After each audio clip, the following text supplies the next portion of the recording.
What says innovation and design better than LG's combo washer and dryer unit?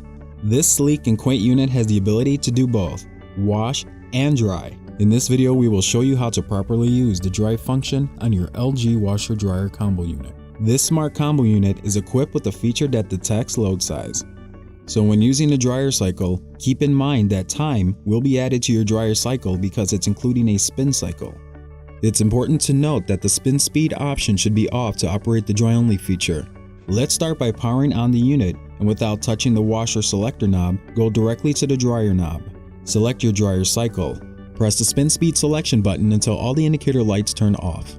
This will turn off the spin cycle. Then press start. With the spin cycle off, your clothes will tumble and dry more efficiently, saving you time to dry your clothes.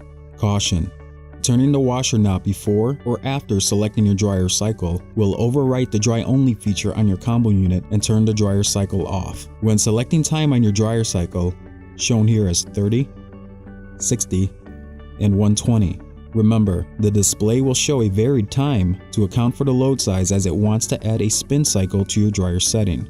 To match the display time with your dryer's time cycle selection, press the spin speed selection button until all the indicator lights turn off. Your display will then match exactly what is shown under the time setting only, adjacent to your dryer knob. When utilizing both the wash and dry cycles, turn the unit on, select your wash cycle, use the dryer knob to choose your dryer cycle setting, then press start. With the LG washer dryer combo unit, doing laundry has never been so convenient and friendly.